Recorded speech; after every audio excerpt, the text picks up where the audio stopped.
Thank you, Mr. Chairman. Mr. Chairman, as Chairman of the National Security, Department of State, and Related Programs Subcommittee, I rise in strong support for H.R. 7006. This full-year funding bill really carries out our nation's foreign policy in a historic way in so many different aspects. First and foremost, the bill restores fiscal sanity by reducing spending by 16%, which is nearly a $10 billion cut. In recognition of the President's and the Secretary of State's effort to make the Department of State, frankly, more efficient, streamlined, and responsive to the national security priorities.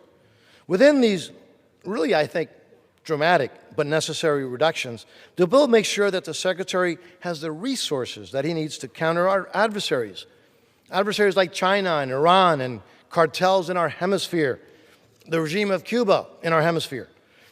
This bill takes serious steps towards confronting, for example, the regime in Cuba, and includes limitations on funding for countries and organizations that participate in the trafficking, human trafficking, of Cuban medical professionals, while directing the Secretary of State to revoke visas for officials of countries involved in this grotesque human trafficking.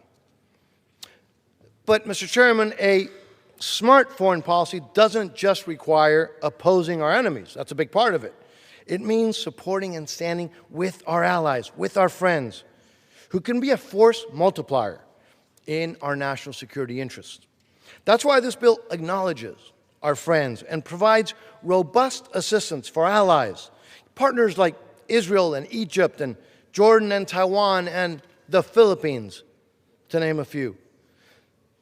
Mr. Chairman, for too long we've ignored our hemisphere, our neighbors in our own region.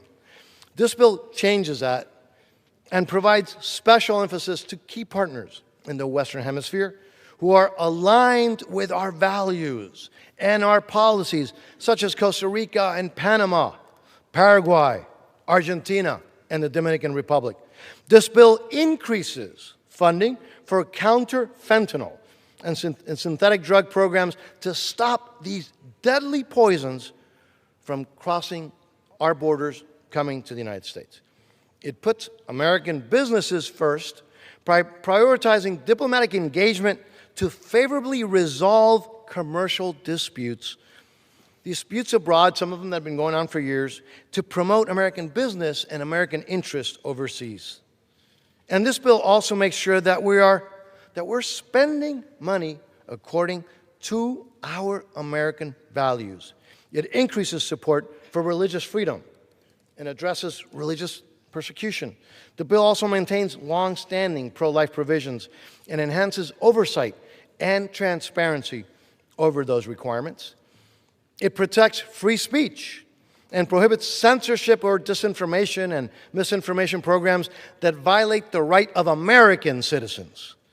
The bill makes double-digit cuts to UN funding and gives the Secretary of State the tools and leverage to demand much-needed reforms there. These are historic changes in our approach that the American people have been demanding for decades, Mr. Chairman, and the fiscal year 26 removes controversial funding directives from the CR, like the UN climate funds and others. Throughout this process, the goal is to be good stewards of American taxpayer money, to represent our constituents' priorities within this financial funding, and above all, protect the national security of the United States. Now, this bill would not be here without the help of so many others in this body. I got to start with the remarkable leadership of Chairman Tom Cole. We wouldn't be here discussing this if it wasn't for her and his partner on the other side of the aisle, and I'm so grateful for your leadership.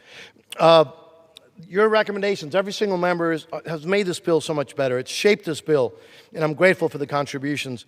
I do need to thank, again, my dear friend, and we've had some tough issues, but the ranking member, Lois Frankel, who has been an amazing partner in putting this bill together. And by the way, Chairman Brian Mast, another Floridian, who has been incredibly helpful. I also want to thank my staff, the amazing staff. This bill would have never happened without them. The clerk, my clerk, Susan Adams, and the entire majority team, as well as the minority staff. We have no greater duty to the American people than to protect the security of our country while safeguarding tax dollars. This bill does this. Thank you, Mr. Chairman. This bill does that. It protects our national security. It protects our hard-earned tax dollars of every American who pays taxes. This bill plays an integral part in the noble endeavor. And for that reason, I urge my colleagues to support this measure, and I reserve the balance of my time.